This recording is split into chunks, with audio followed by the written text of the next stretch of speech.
How do you play violin so expressive that you make your audience cry like a little baby?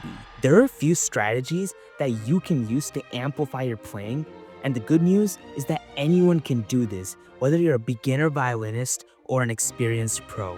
The first strategy I would give you is to master the frame of the left hand. Understanding the frame of the left hand is a crucial concept for beginner violinists to understand, because if you don't have a good frame, your intonation will be off, and this will make your audience cry, but in ear pain, and we do not want that. The left-hand frame is created when you place the first finger and the fourth finger at a perfect fourth interval. Having a good frame allows us to get reliable intonation. There are two positions for the second and third finger. There's the first finger, the low 2, the high 2, the third finger, the high 3, and lastly the fourth finger.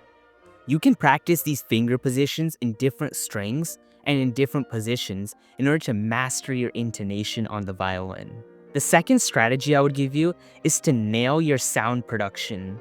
Getting a rich sound is critical for violinists to play at their full potential. You must master the 3 bow variables in order to sound good: bow weight, bow speed, and the lane position. When playing loud or forte, you want to be closer to the bridge. You want to be pressing down, and you also want to be using more bow. You want to stay right under the crunching sound. This is what the crunching sound sounds like. You heard that crunch, right? Now you want to stay underneath that.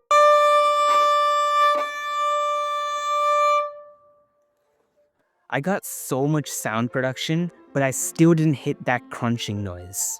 Now the opposite is true while playing soft or piano. You want to be closer to the fingerboard. You want to use less bow speed and less pressure. You should be playing a little louder than the harmonic sound.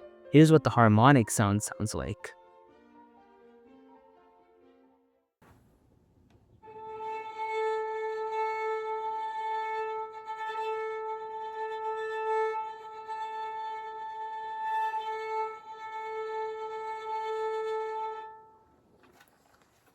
I don't know if I did a very good job, but hopefully you could hear the harmonic sound.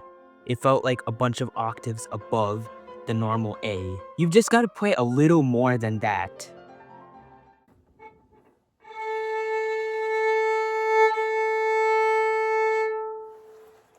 And that's very quiet.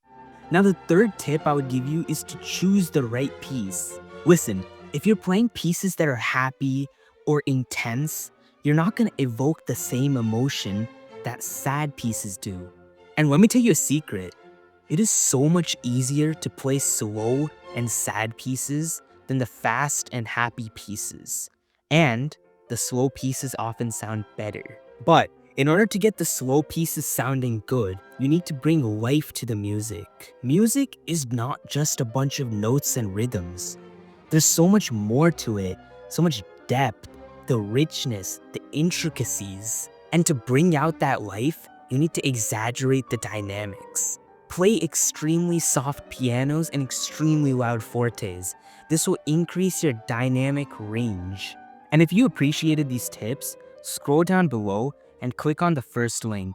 It's a Google form so that we can schedule private lessons together. I help adult beginner violinists trying to learn violin online. And do not procrastinate this. This is your best chance to learning violin online with your very busy schedule. Once you're done with that, click and watch this video here. Thanks.